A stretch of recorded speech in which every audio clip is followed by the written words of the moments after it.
မျိုး3ယောက်ကထိုင်းနိုင်ငံကနတ်သမီးလေးကိုဈေးတွေပါပြီးညှိပြီးတော့ဟိုတယ်ခေါ်သွားပြီးမှပေါ့နော်ပြဿနာကြီးတက်ပြီးတော့ရဲခေါ်ဖန်ခိုင်းတဲ့ဖြစ်စဉ်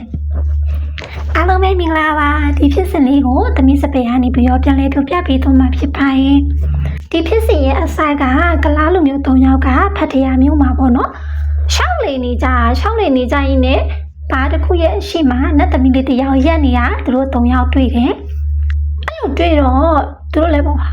ကိတ်တယ်ပေါ့နော်အဲ့ဒါနဲ့သူတို့လည်းသဘောကျတယ်ပေါ့ဒါနဲ့သူတို့3ယောက်လည်းဒီကောင်မလေးနာကိုသွားပြီးတော့ဈေးကြီးကြတယ်ဈေးကြီးတဲ့အခါမှာကောင်မလေးကပြောတာကဒီတယောက်ကိုသူက1000လုံးကောက်တယ်ပေါ့နော်တကယ်လို့အကိုတို့3ယောက်ဆိုရင်သူ3000ယူမယ်ပေါ့ဒီကလာ3ယောက်လည်းဟုတ်ပြီပေါ့လက်ခံနေပေါ့ဒါနဲ့ကောင်မလေးကပေါ့နော်ဒါဆိုရင်သူ့ကို1000စရန်အရင်ပေးထားပေါ့ဟုတ်ပြီပေါ့သူတို့လည်းသဘောကျရဲဆို1000စရန်ပေးတယ်ပေးပြီးတော့သူတို့4ယောက်သားပေါ့နော်ဟိုတယ်ကိုရောက်သွားကြတယ်ဟိုတယ်ရောက်တော့ဒီကောင်မလေးကပေါ့နော်သူတကူလုံးရှုပ်လိုက်တဲ့အခါမှာသူဘယ်လိုပြောမလဲသူရဲ့ရင်ဘက်ကပေါ့နော်သူဖော်ရီလေဖြုံးလိုက်တဲ့အခါမှာမကိတ်တော့သူရင်ဘက်ကတေးသေးလေးပဲကလား3ယောက်လေပေါ့နော်ဟာဘလို့ဖြစ်တာတော့ပေါ့ငါတို့ခေါ်လာတော့ကိတ်တယ်ထင်ပြောခေါ်လာတာအခုကျနေရင်ဘက်ကတေးသေးလေးပေါ့နော်နင်နောက်လိန်နေပေါ့နော်ဒီကလား3ယောက်လေအဲ့လိုမျိုးပြောစိတ်တူတာပေါ့နော်ဘလို့လဲပေါ့ဒါဆိုငါမကြိုက်ဘူးပေါ့နော်နင်းကိုပေါ့နင်းရင်ဘက်ရန်သေးမလို့ရှင်ဘူးပေါ့ဒါနဲ့ထပ်သွားပြဿနာကြီးတက်တယ်ပေါ့နော်ထပ်သွားငါ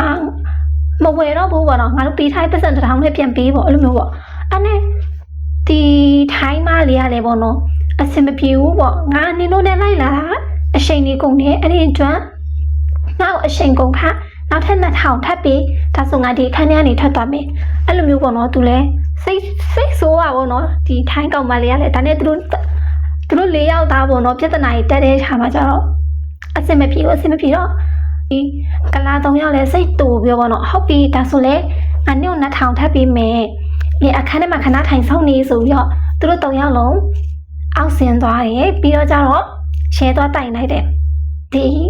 ထိုင်းမပေါ့နော်ဒီနတ်သမီးပေါ့သူကလိန်နေပေါ့နော်သူတို့လိန်နေပေါ့အဲ့လိုမျိုးတိုင်တဲ့ခါမှာရှဲဒီလေဟိုတယ်ကိုရောက်လာကြတယ်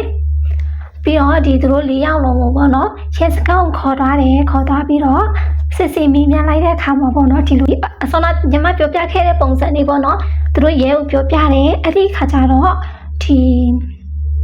ရှဲတွေကလည်းပြောတာပေါ့နော်ထိုင်းနိုင်ငံမှာဒီနတ်သမီးလေးတွေလုပ်ငန်းဆိုတာကတရားမဝင်ဘူးအဲ့ဒီတော့ဒီကောင်မလေးကိုဖမ်းလို့ရတယ်ဒါပေမဲ့မဖမ်းဘူးပေါ့နော်ပြဿနာကိုဒီမှာပဲကြည်အေးလိုက်ဒီကောင်မလေးယူထားတဲ့ပတ်စံ1000ပေါ့နော်စရန်1000ကိုလည်းဒီသူတို့3ယောက်ကိုပြန်ပေးလိုက်ကောင်မလေးကလည်းလက်မခံဘူး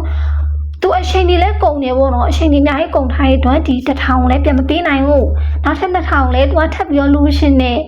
ဒီ